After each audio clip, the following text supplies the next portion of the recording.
10 नवंबर से राष्ट्रीय अधीन कृति समिति की ओर से अपनी हड़ताल जारी है, जहां आज अपनी बुनियादी मांगों को लेकर ये हड़ताल जारी रखी गई है।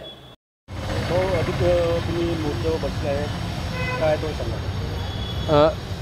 आदिम राष्ट्रीय आदिम कृती समितीतर्फे आणि सर्व हलबा संघटनतर्फे आम्ही साखळी उपोषणवर याच्यासाठी बसलेलो आहोत, कारण की 18 तारखेचा मोर्चा झाला।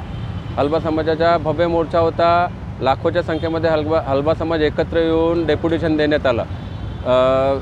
DCM साहेबांना डेप्युटेशन देण्यात, त्याच्यामध्ये जे आमचे हे होते मागण्या होत्या त्यांचा पाठपुरावा करण्यासाठी आणि सरकारचं लक्ष वेधण्यासाठी हा साखळी उपोषण जोपर्यंत आमचा पाठपुरावा होत नाही तेव्हापर्यंत हा साखळी उपोषण चालू राहील। कारण की पाठपुराव्याची प्रत्येक गोष्टीची हलचाल आम्हालाही माहीत पाहिजे। प्रत्येक वेळेस हे होत होतं की आमचा मोर्चा जात होता, सरकार आश्वासन देत होतं, आश्वासनाची पूर्तता कुठे होत नव्हती। ह्या वेळेस असं होणार नाही, कारण की ह्या वेळेस आमची जी हलबा समाजाची जनता आहे ही खूप जास्त त्रासलेली आहे। त्यांनाही सगळ्यांना लक्षात आलेलं आहे, सर्व संघटनांना लक्षात आलेलं आहे की सरकार फक्त मोर्चा केल्यावर आश्वासन देते, आश्वासनाचे कुठेही पाठपुरावा करत नाही। आता 1 ते 1.5 महिना बाकी आहे, यांचे इलेक्शन येणार आहे। त्या इलेक्शनच्या आधी आमचं हेच म्हणणं आहे की जे आम्हाला आश्वासन दिलेलं आहे की जो कोर्टाचा निर्णय आलेला आहे, हलबा गोष्टी आमची हे व्यावसायिक शब्द आहे, हलबा आमची जात आहे, कोर्टाच्या निर्णयावर यांनी पाठपुरावा मंत्रिमंडळाच्या बैठकीमध्ये तो विषय ठेवायला पाहिजे।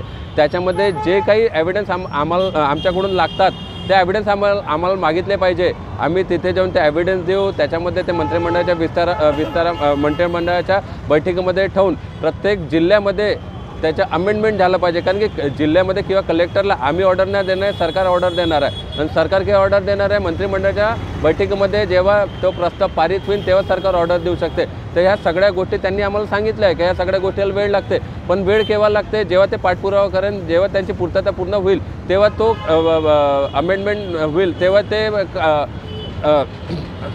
जिल्हाधिकारी प्रत्येक जिल्हाधिकारी कार्यालयामध्ये ते ऑर्डर पास होईल।